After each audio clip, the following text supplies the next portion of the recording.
Olá, queridos alunos, olá, internautas. Nessa aula, dando prosseguimento ao que a gente já conversou anteriormente, continuando o nosso curso de filosofia, vamos falar um pouquinho sobre Foucault.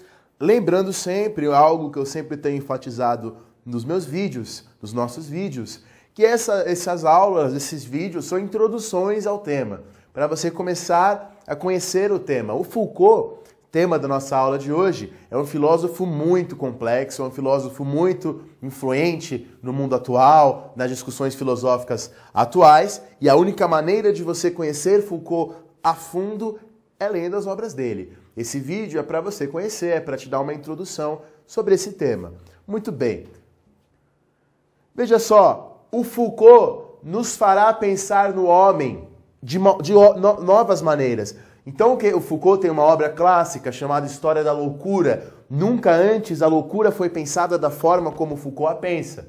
Foucault, no Nascimento da Clínica, tratará do olhar do homem como doente. Lembrando que os pais de Foucault, o pai de Foucault era um médico renomado da cidade de Poitiers. Então, o Foucault, que tinha familiaridade com a questão médica, tratará muito das representações da medicina nas suas obras.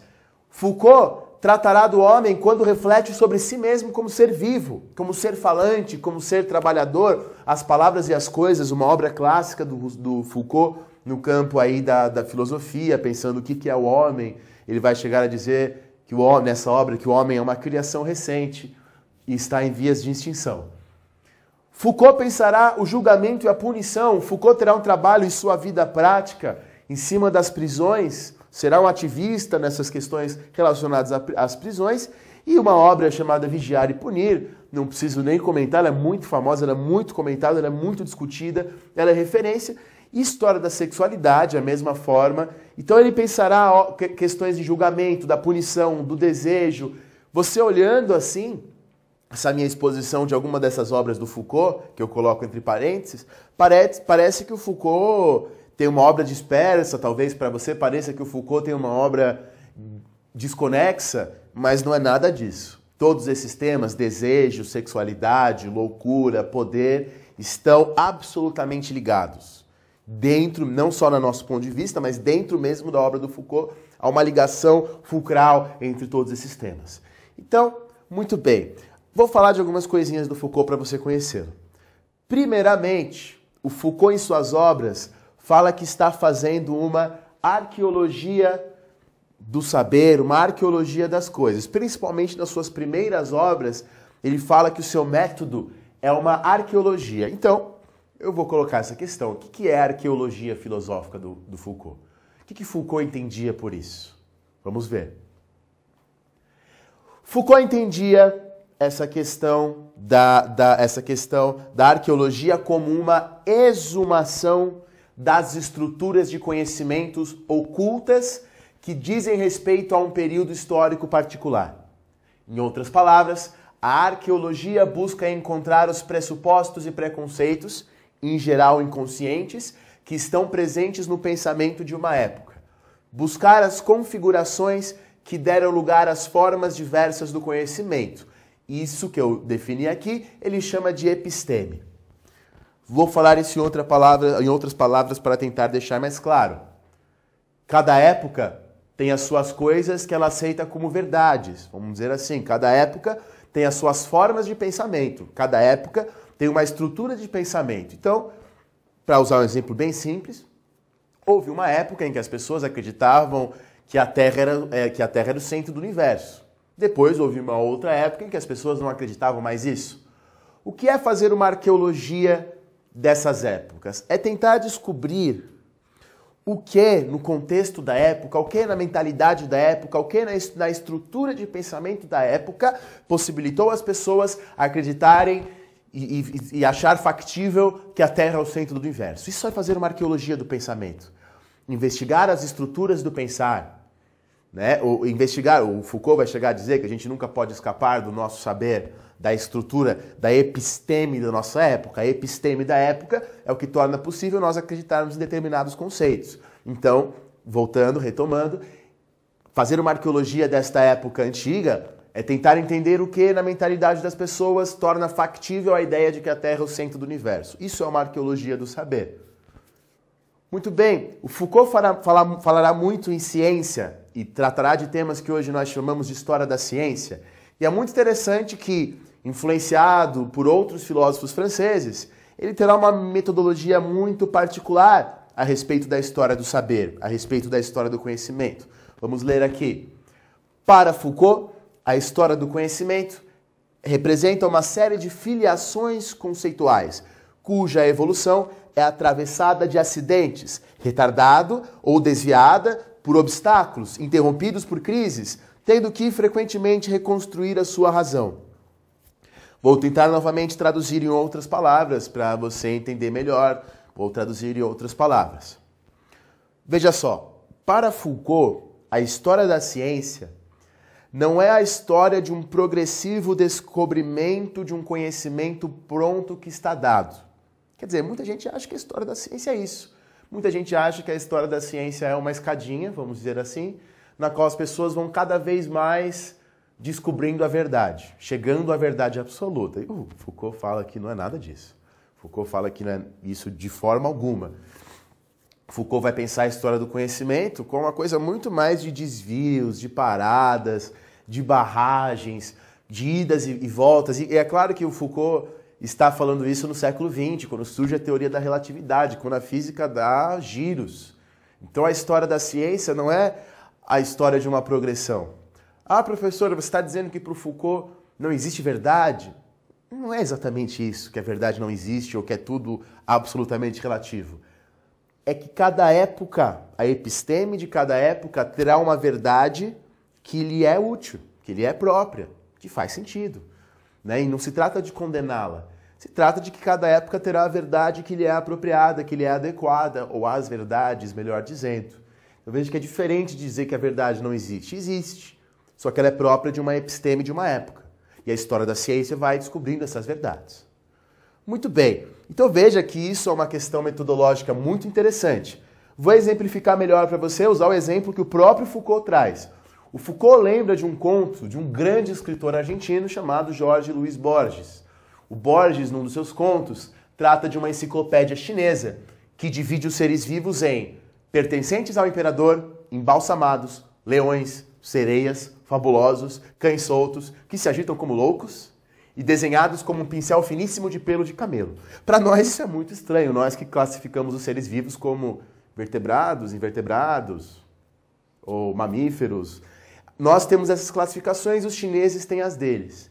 Será que as nossas classificações, vou pegar esse exemplo simples dos vertebrados e invertebrados, será que as nossas são menos arbitrárias do que essas? Quer dizer, a nossa classificação vertebrado e invertebrado faz todo sentido para a gente e parece lógica. Tenho certeza que para esses chineses essa classificação não faria nenhum sentido, não teria nenhuma utilidade. Para eles, essa classificação tinha toda a utilidade. Ai de você se você fizesse alguma coisa com um animal pertencente ao imperador. Foucault diz, ver essa enciclopédia sacode todas as familiaridades do nosso pensamento. Do pensamento que tem a nossa idade, que tem a nossa geografia, abala todas as superfícies ordenadas, fazendo vacilar e inquietar por longo tempo a nossa prática milenária do mesmo e do outro. Isso nos faz pensar no outro. Será que o nosso sistema de classificação é menos arbitrário do que esse? Para nós, a questão do vertebrado e invertebrado faz todo sentido. Para ele, certamente não faria. Então veja que isso representa a nossa episteme. A nossa episteme faz a questão do vertebrado e invertebrado aparecer como um discurso que faz sentido. Para a sociedade chinesa, este discurso faz todo sentido. Aqui, então, coloco uma questão que eu já coloquei. A verdade é uma produção histórica, cuja análise remete às suas regras de aparecimento, organização e transformação. A arqueologia busca encontrar os jogos de regra que possibilitam um discurso ser considerado verdadeiro. O que faz esse discurso ser verdadeiro nessa época? Então, coloco essa questão com metodologia para você pensar o que é essa arqueologia de Foucault, que ele usa sobretudo nos seus primeiros livros. Para agora exemplificar, já falei de método, para falar agora de análise mesmo, queria fazer uma síntese para você da forma como o Foucault faz a sua história da loucura.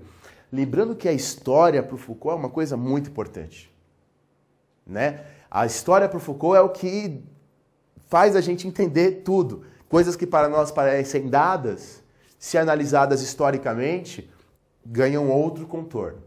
Então vamos ver, o Foucault vai analisar a loucura, e nesse livro, A História da Loucura, um livro fundamental para a nossa cultura, ele tem uma tese. A tese do Foucault é: a loucura não é um fato biológico. A loucura é um fato cultural. Em outras palavras, por mais que muitos médicos tratem a loucura como uma questão biológica, uma questão de remédios, se você analisar a loucura historicamente, essa perspectiva de alguns médicos de que a loucura é uma questão puramente biológica, se desmorona. Então vamos ler aqui o que eu coloquei para vocês. A tese, o Foucault tenta pensar como o conceito de loucura muda através dos tempos. E o que isso significa, o que podemos apreender disso. Toda a história dos inícios da psiquiatria, diz Foucault, se revela falseada por uma ilusão retroativa, segundo a qual a loucura já estava dada, ainda que de maneira imperceptível, na natureza humana. Em outras palavras, Foucault está colocando nesse trecho um problema de alguns caras que acham que a loucura é uma coisa dada. Não existe a loucura, ela é uma questão biológica e ela sempre existiu. Foucault vai contestar isso. Vejamos. A loucura, diz Foucault, não é algo da natureza, não é uma doença. A loucura é um fato de cultura. A história da loucura é a história da progressiva medicalização da loucura no pensamento ocidental. Então vamos deixar mais claro, vamos ver como é que o Foucault trata isso na sua obra. Foucault, então, apresenta para a gente, na sua obra, 4 momentos para pensar a história da loucura. O primeiro momento que ele apresenta, podemos identificar aqui no nosso contexto, como o momento da Idade Média. Nesta época, o louco, o que hoje nós chamaríamos de louco, era visto como um visionário. Como assim? Ora, nessa época, por exemplo, há um filme famoso chamado O Incrível Exército de Brancaleone, e nesse filme famoso mostra um personagem de um profeta, um missionário, que conclama os homens para ir para a Terra Santa, matar os muçulmanos e tudo mais. Se talvez um homem desse aparecesse no mundo hoje, nós acharíamos que ele era louco. Mas em outras épocas ele poderia ser visto como um visionário, como um profeta, como um sábio. Na Rússia, no século XIX, só para a gente fazer uma comparação, muitas vezes o louco também era visto como um homem mais inteligente, como um homem mais sábio, né? Haja visto figuras famosas como a do feiticeiro Rasputin, que chegou a ter influência na corte. Muito bem, Foucault coloca que no Renascimento há uma mudança no tratamento da loucura. Há uma mudança na questão da loucura. A loucura no Renascimento passa a ser vista como uma espécie de outra razão. Então o louco já não é um cara super mais inteligente que todo mundo. O louco é alguém que tem uma outra razão. Ele é louco porque a sociedade é louca. A loucura, na época do Renascimento, é vista como um saber fechado, esotérico, que produz e manifesta a realidade de outro mundo e nos entrega o homem essencial, que em sua natureza íntima é furor e paixão. Coloco aqui uma citação do Foucault. Toda loucura tem sua razão que a julga e controla, e toda razão sua loucura na qual ela encontra sua verdade risória.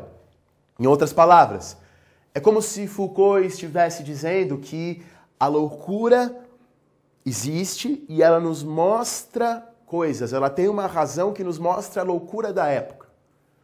Um exemplozinho para ficar bem claro. Dom Quixote. Dom Quixote, a figura dele, de Miguel de Cervantes, um personagem, um romance do Renascimento, seria um louco, vamos dizer aí, que saiu por aí achando que era um cavaleiro medieval e tudo mais. Veja só que esse louco do Miguel de Cervantes não é alguém que é visionário, como os medievais, também não é alguém que tem que ser internado num sanatório, como diriam os modernos, mas é alguém que mostra a loucura da época.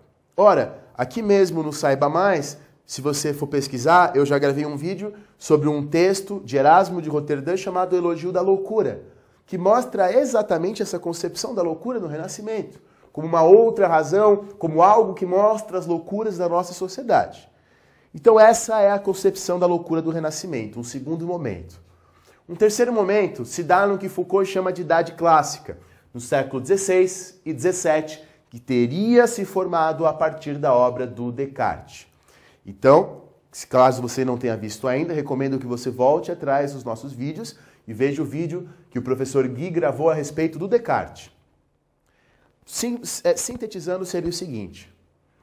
Para Foucault, a partir de Descartes, a loucura passou a ser considerada uma desrazão, uma não-razão, ao homem racional e ao louco. E a partir de Descartes, o louco é visto como alguém que está errado, como alguém que não é portador da verdade.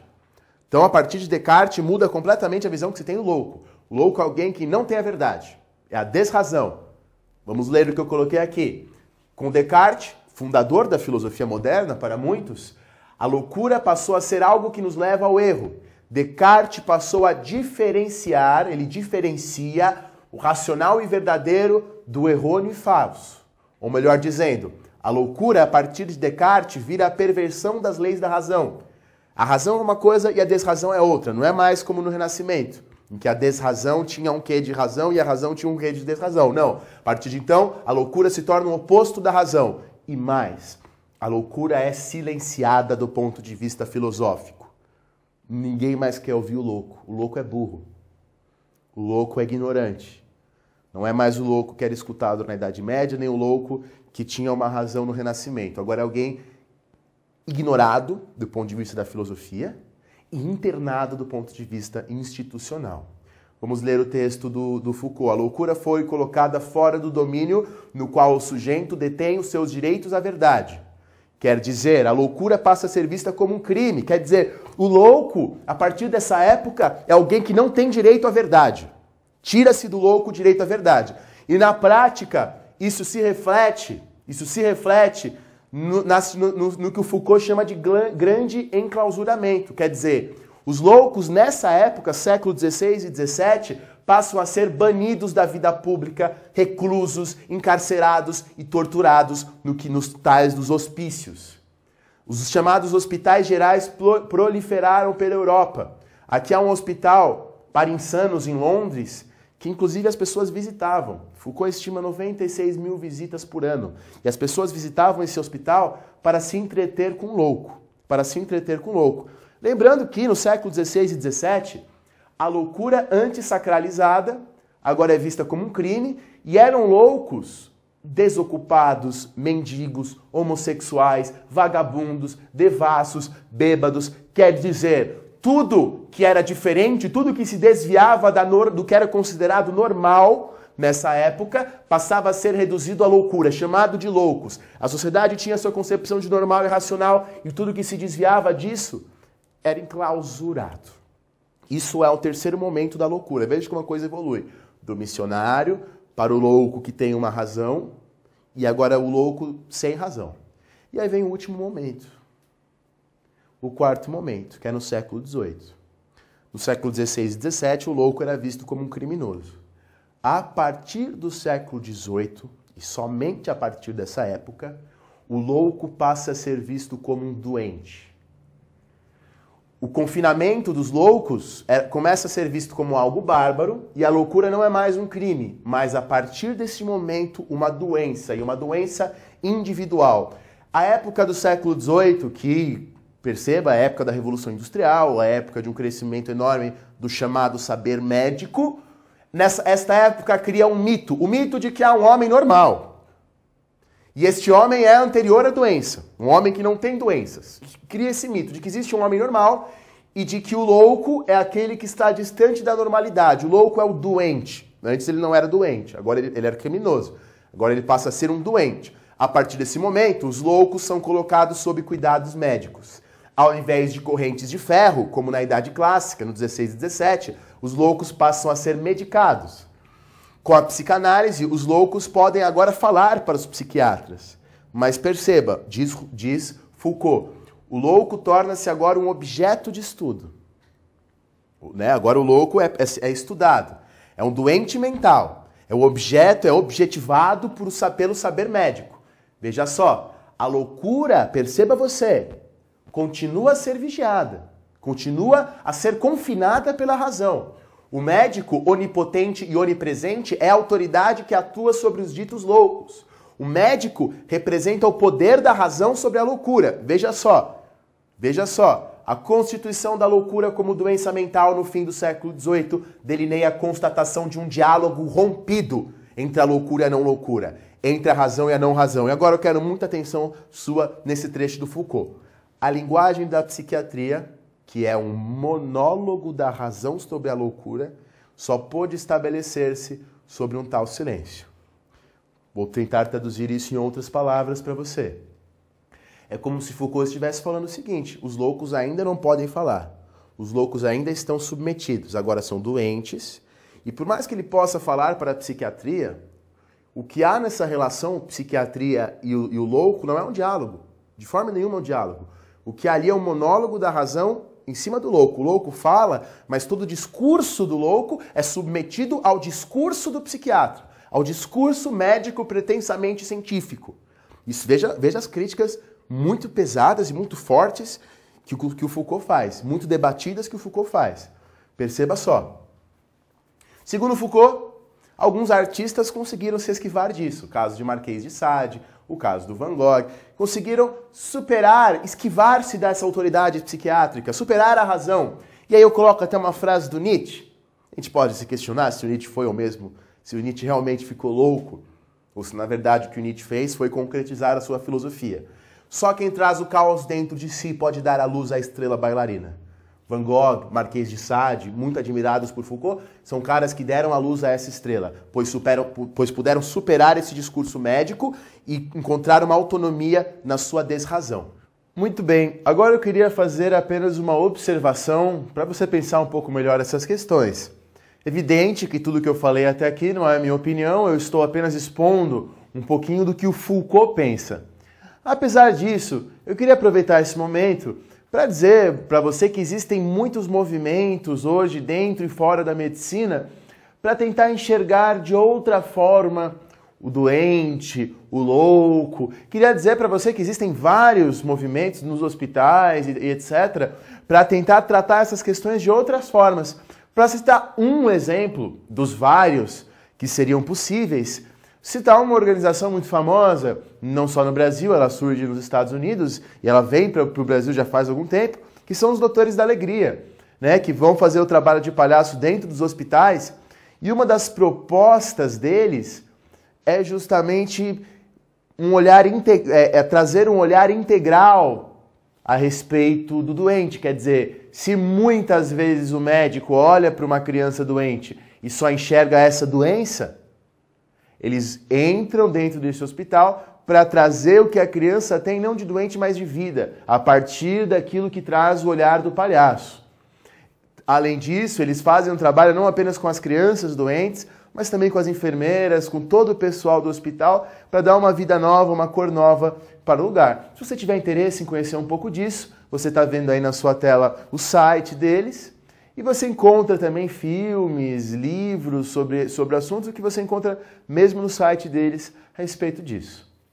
Agora eu vou tratar de mais um conceito do Foucault muito importante, que é o conceito de normatização. É o conceito de normatização que está presente em todas as suas obras, e a partir disso eu vou para o último ponto da aula, no qual eu falarei da questão da punição. Vamos ver o que Foucault entendia por normatização. Foucault vai colocar que a nossa sociedade é uma sociedade da normatização. Ou seja, nós hoje somos dominados muito menos pela lei e muito mais pela norma, que produz condutas, gestos e o próprio indivíduo moderno. A gente pode pensar, o quanto você é oprimido pela lei? O quanto você se sente oprimido pela lei, aquela no sentido institucional, a coisa escrita?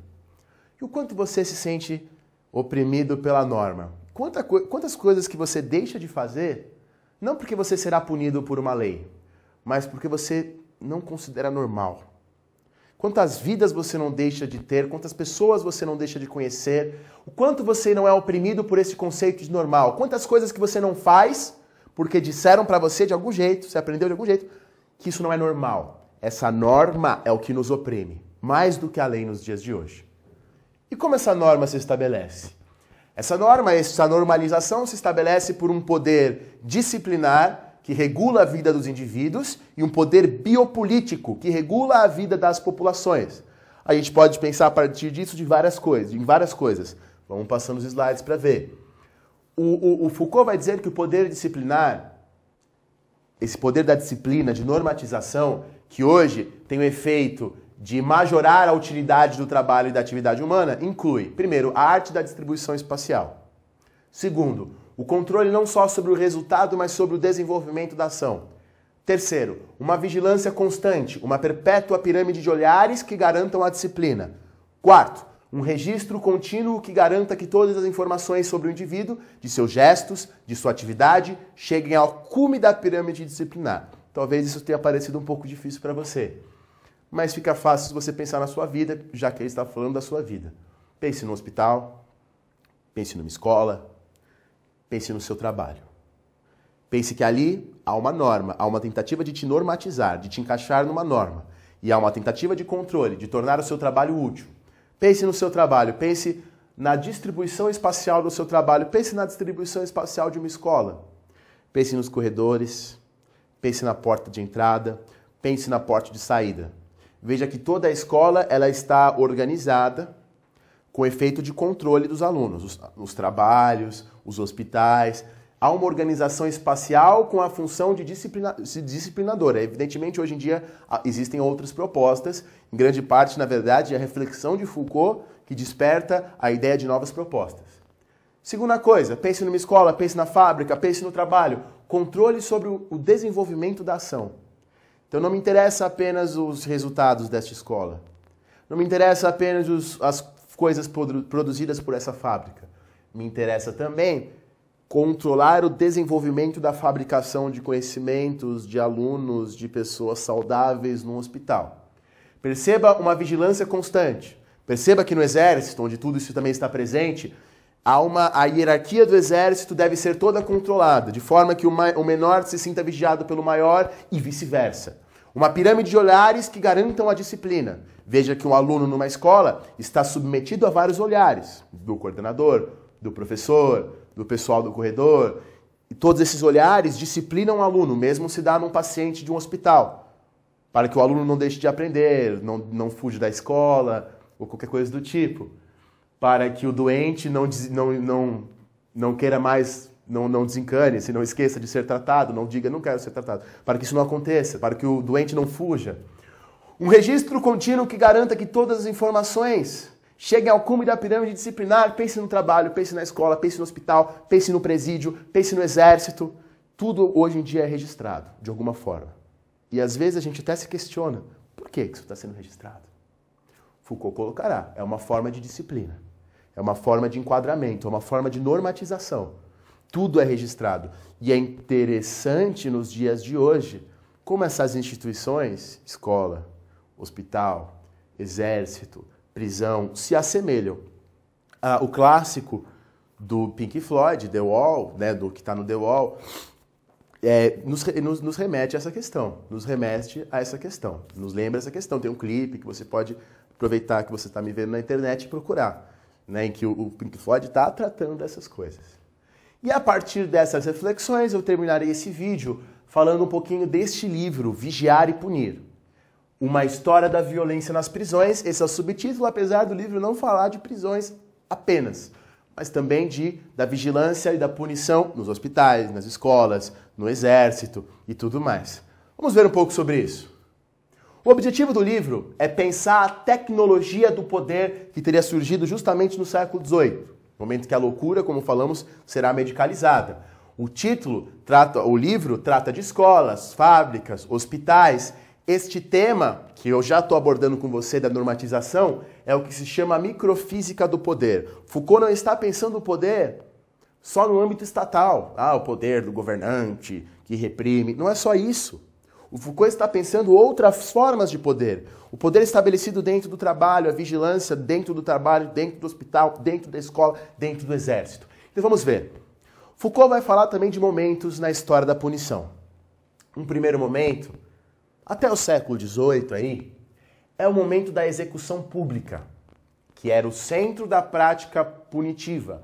O espetáculo do corpo esquartejado, amputado, marcado no rosto ou no ombro, exposto vivo ou morto, forma o cerimonial judiciário. Vou tentar traduzir em palavras mais simples para você mais uma vez. Basta se lembrar da execução de Tiradentes. Não basta eu punir o Tiradentes. Para eu punir o Tiradentes, eu tenho que esquartejá-lo em público, ler uma sentença. A sentença do Tiradentes foi lida durante horas e horas e horas. A pena, até o século XVIII, era um espetáculo público para ser visto.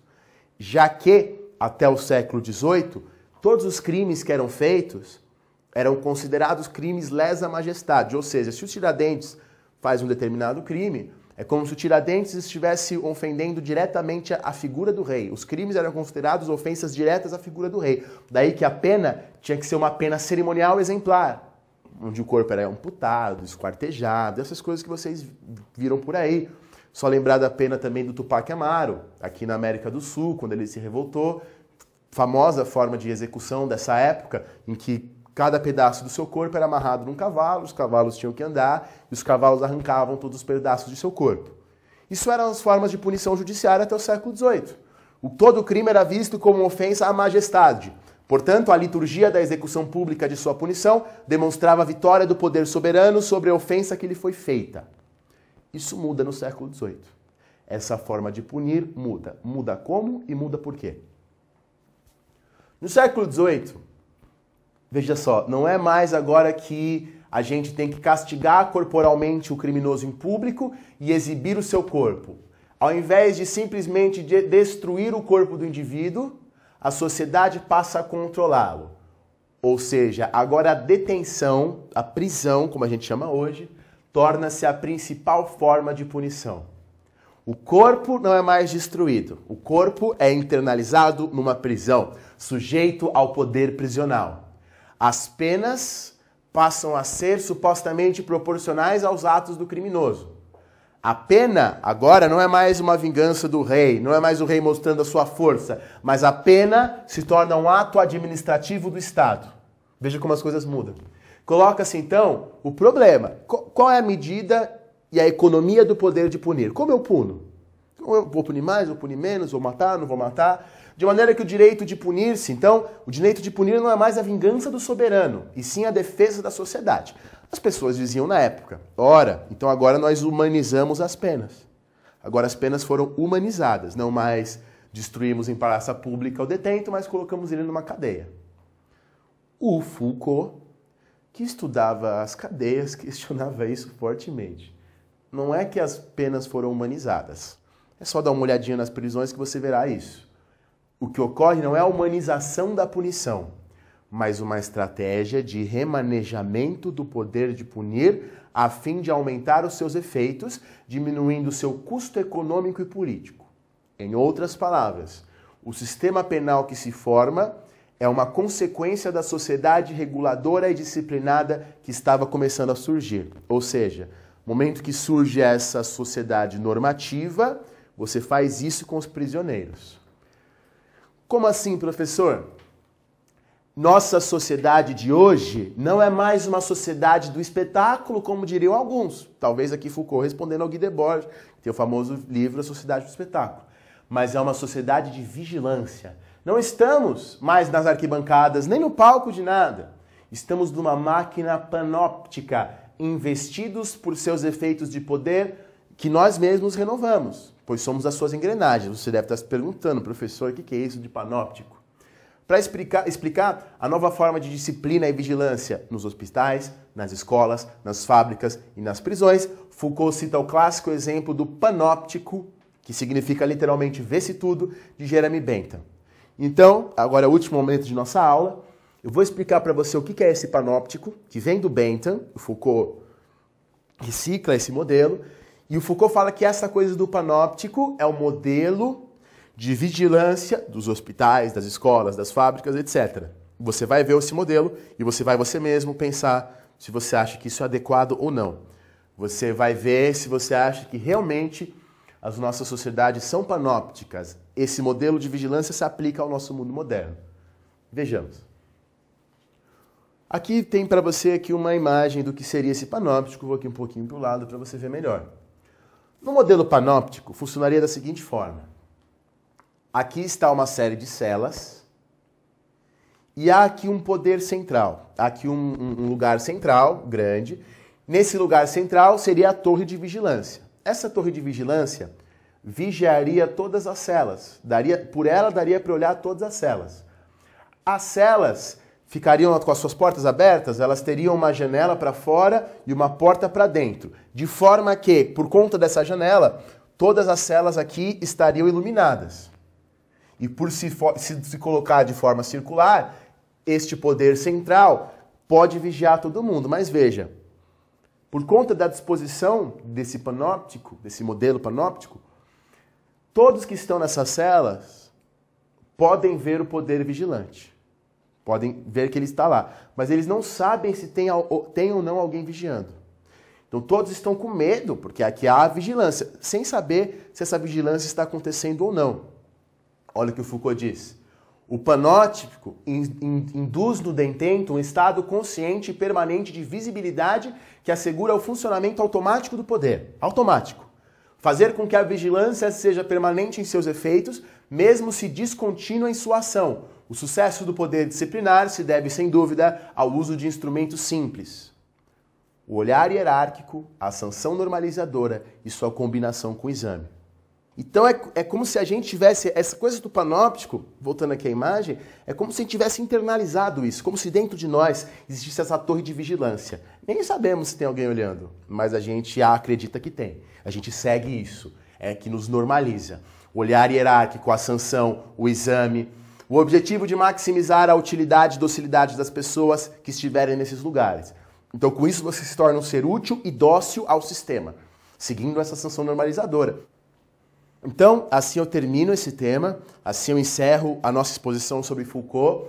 Se você for no Google agora, você encontra uma série de textos, de estudos sobre o Foucault, tem um monte. É um filósofo muito importante, com muitos debates. Muitas das coisas que eu falei tem respostas, tem controvérsias, nada aqui é uma verdade absoluta. E há muita coisa do Foucault ainda que eu não falei, que você mesmo vai ter que pesquisar. Muito obrigado, agora vamos rememorar um pouco do que nós vimos nessa aula. Muito bem, então nessa aula nós falamos um pouquinho sobre Foucault. Espero ter introduzido na sua cabecinha um pouquinho, você ter pensado um pouquinho sobre essas questões, que você veja que ele trata de uma maneira nova, que nos instiga, que por vezes há um jeito de ver as coisas que a gente nunca tinha pensado antes. A questão da vigilância, a questão do poder, desse micropoder. Eu queria que você tivesse claro a partir dessa aula que o poder não se manifesta apenas pelo Estado, por um rei, também, não desvalorizando isso, também por Estado, também por um rei, mas o poder também se manifesta no seu estado microfísico. E que olhar o nosso tratamento para com o louco, para com uma prisão, para com o que a gente chama de criminoso, faz nós pensarmos em nós mesmos. O que é o louco? Se a loucura é uma invenção biológica, na acepção do Foucault, não é uma questão biológica, e sim uma questão cultural, na concepção do Foucault, o que é o louco? O que é a loucura? Quão loucos somos nós? Né? Perceba que a história, tanto das prisões quanto da loucura, nos dá uma nova perspectiva sobre esses fatos. Ver como louco ou como criminoso ou qualquer outra coisa era visto e tratado em outras épocas, nos faz repensar muito a respeito da nossa. Muito obrigado, um grande abraço, até a próxima.